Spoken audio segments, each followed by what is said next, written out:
I unfortunately listened to the news this morning. Yeah. You know, it really takes great courage to be awake, especially in this world. Because this world really very easily can push one into going unconscious. It's all too much at times. It's a lot to be available for. But that's true even in our own personal circumstances. So initially, when being here as you are is a choice,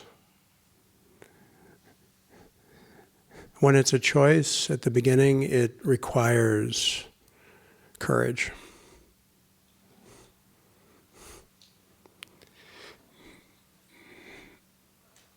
And it's not easy to hang in there at times.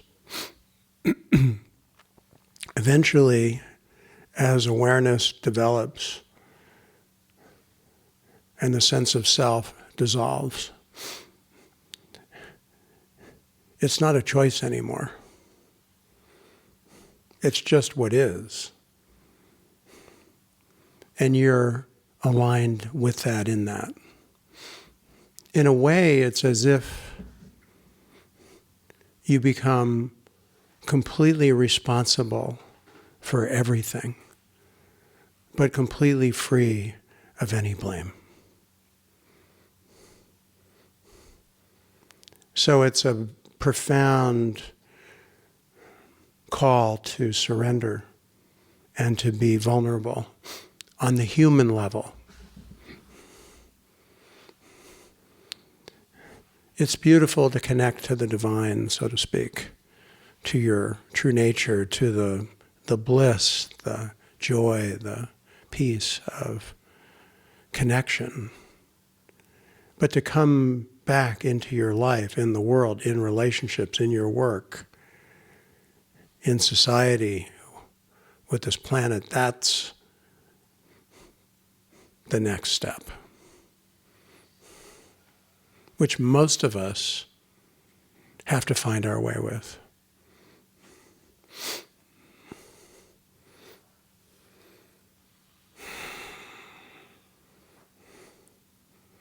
It helps along the way to make attitudinal readjustments.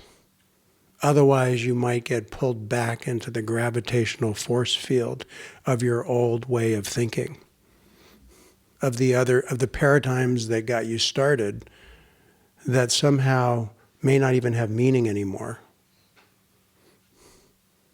So that you can sort of refresh your browser as needed and be in the space of clarity and not knowing, which requires, on a human level, obviously, to do the healing work necessary to be clear. Because as human beings, we are unconscious, reactive animals, for the most part. And as we grow in consciousness, we begin to face more and even often find it overwhelming to see our conditioning playing itself out, especially as we have more consciousness. So then it's essential to have a perspective that brings in forgiveness, tenderness, compassion for the unconscious, robotic, conditioned computer that we are. You know, if your computer's not working, you don't throw it against the wall. I mean, maybe you do. But does that work? I don't know. Maybe sometimes. But that's what we do to ourselves. We beat ourselves up, we judge ourselves, compare ourselves, and all the same kinds of things that really are, ultimately, if you look at it from a bigger perspective, not really helping. So you learn how, interestingly, you learn how to be human from an awakened perspective. In fact, that spaciousness, that vastness allows you to see your humanity in a way that maybe you never could have seen it before because you were too caught in being somebody and getting somewhere. You know, being approved of and all of it. Not that those aren't important. I'm not commenting on that, really.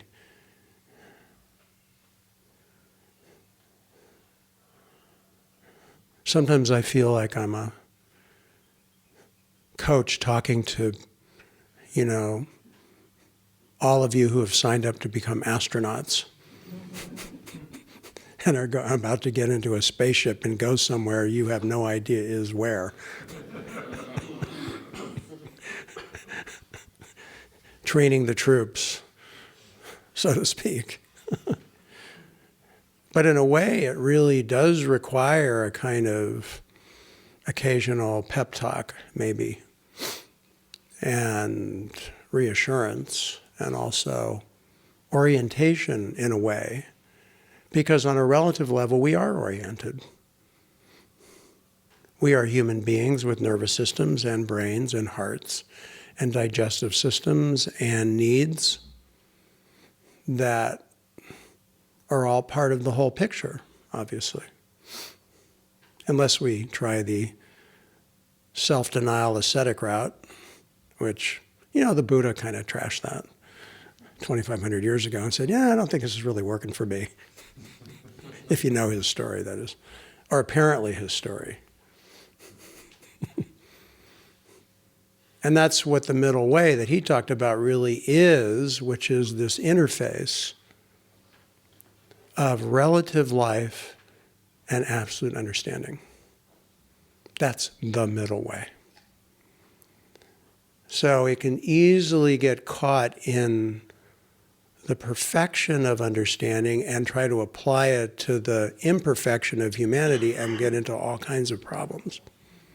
That's where so much of the judgment and feeling sinful and bad and all that other stuff has come from. That programming, you know? So,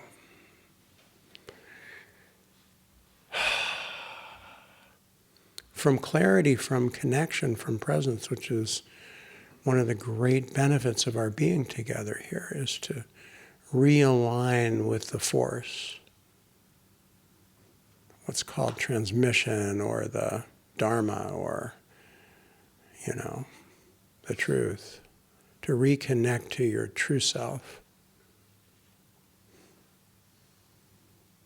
is always the default setting to start again. And we learn how to come back. We learn, particularly if we're out of balance or off, or we're getting feedback that we've somehow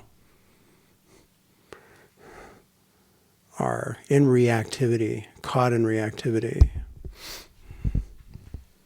We learn to come back and recalibrate. So being here is like a recalibration, fundamentally. We could just sit and be, and that's really, in some sense, what's really happening here is just an attunement.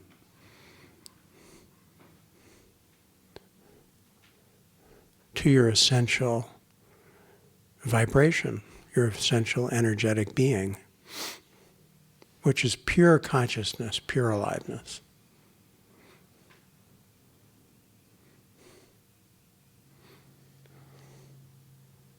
then you can really understand and really begin to truly, on a relative human level, experience loving, giving and receiving love, which is really our natural human state when we're not in survival mode.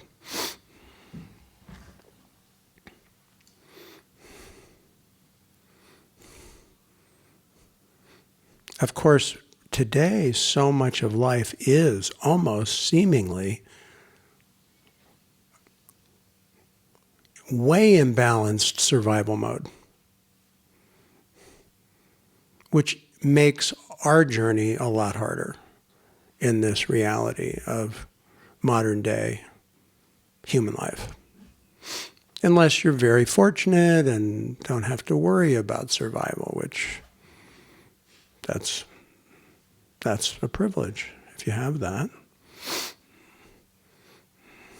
But you're still a human anyway. You're still going to be challenged in so many ways anyway. So we're always forced to face the truth. And when you are in this movement, which really, I think ultimately isn't a choice, it's really just nature happening. And when your particular seed sprouts, that's just what it's going to do. And it's going to root, and it's going to grow, and it's going to flower, regardless of what you think or believe about it. That's when you hear those teachings, it's already done, and you don't have anything to do with it. Which is true, actually. However, what are you going to do with that body and that mind and that heart that's still operating on a relative level? So that's where this discussion is happening. It's both at the same time, because it's not separate. There is no relative and absolute, really. That's just language, clarifying something that's unknowable, trying to clarify something that's unknowable. True understanding is surrender, is openness, is no mind, is no one. And that's a place of joy and peace and connection and love and intimacy like you might be open to even right now. And when you are and you find that availability, it's just, isn't it a relief?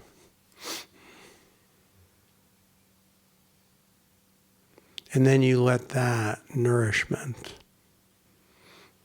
feed you, nourish you, heal you, guide you, entertain you.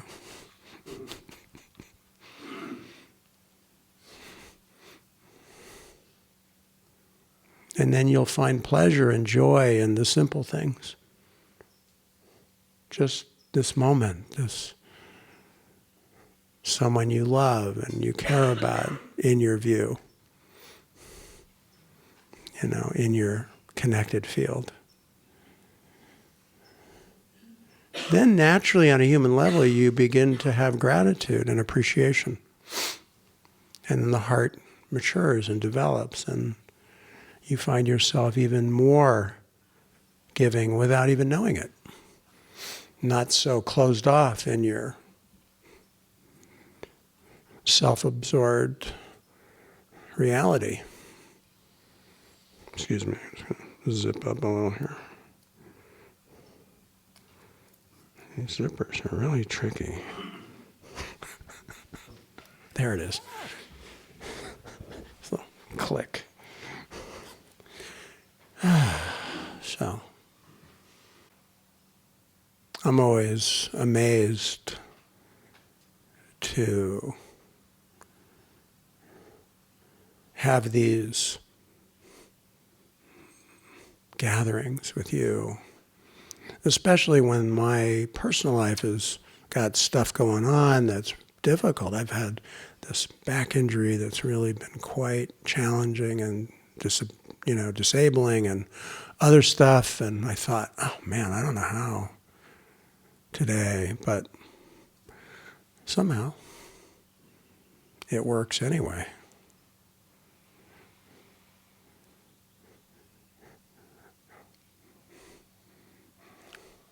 I love that I'm discovering and learning all the time, constantly anew.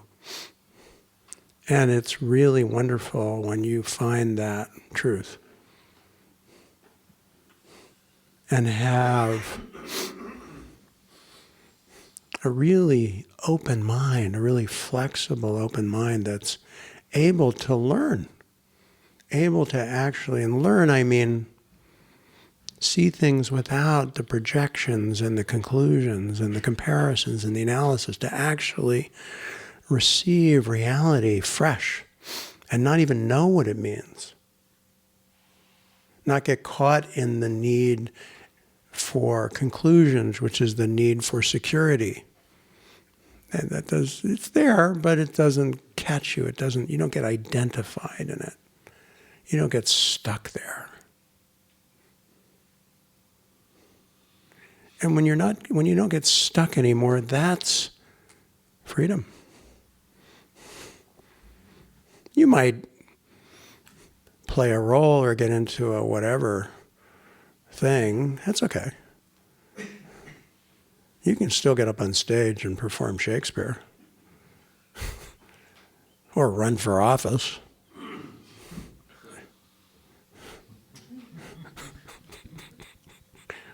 Please.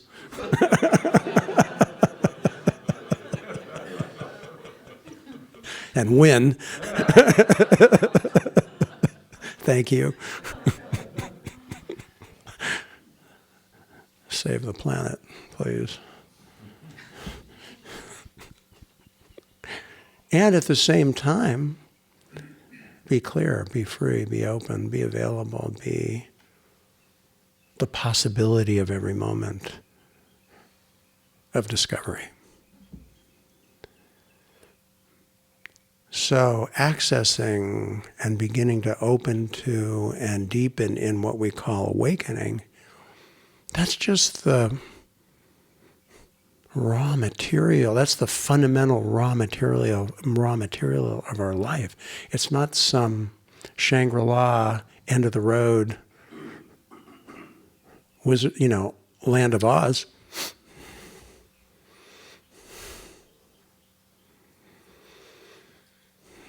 And I know that could be a disappointment to hear that. But the sooner you tell yourself the truth, the better. Because then it will really, really make sense, and the meaning of life will really be available to you in a way that you can be engaged in your life, in this world, in a way that's appropriate and really aligned and effective. Because each of us has our own path, has our own calling, has our unique niche, however you pronounce that, in the infinite ecosystem of everything, actually. So no individual is inconsequential, actually. Never. That's not true. You might feel like that, but that's just a human experience of separation and disconnection. That's all. That's just something that requires healing. It requires tenderness. It requires a therapeutic attitude or an approach. And there's lots of that to benefit from, fortunately, today, especially where we live. Cornucopia. So, how are you right now? How are you right now? Are you tending your garden? How are you tending your garden? Do you even know you have a garden? You mean that pile of weeds out there? Like it's out there somewhere? Like the garden isn't right here? That you'll take care of some other time when you have time? which you'll never will. That's it. See? So even just the recognition brings you home, brings you back. So how you communicate with yourself is important. Are you listening? Or just marching to your unconscious orders? To the dictator that is, in there.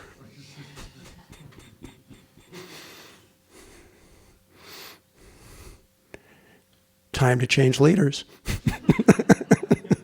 Within. I mean it. There is no difference between in and out. Ultimately, that's what's interesting. What we see on the, and out there is really, in some ways, a mirror of what needs attention in here. So, we work in both levels simultaneously, right? That's the joy of this life. That's why life gets really interesting and why you don't give up, even though everything's telling you to say,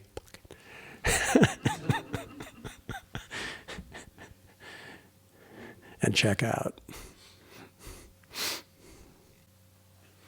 It's very interesting to begin to appreciate freedom from a relative perspective.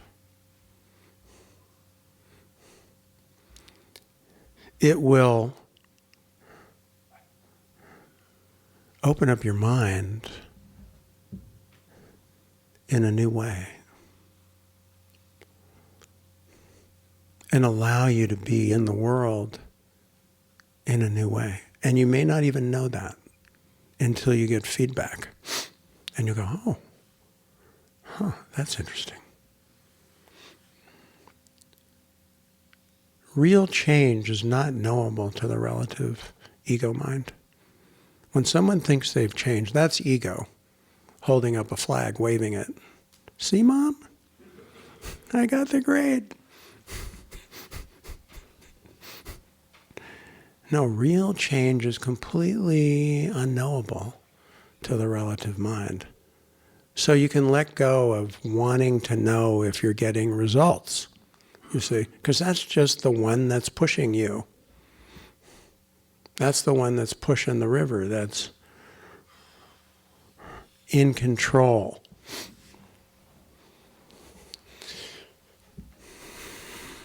I know our egos need something to keep going. Like a cookie or something. A treat. Something to look forward to. Speaking of jokes, I think it's really also really healthy to cultivate a good sense of humor in the face of impossibility. How else are you going to lighten it up? Otherwise, the world is pretty heavy. It can get pretty damn heavy pretty fast, right? So how are you going to let go of the burden and still take care of it?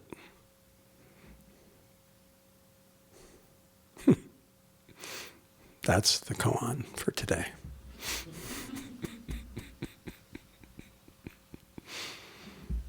Yeah. But that's what awakening is. See, that realm is what happens. Is that you let go of it completely and then are able to completely take care of it in the exact way it needs. That's freedom. That's how freedom works.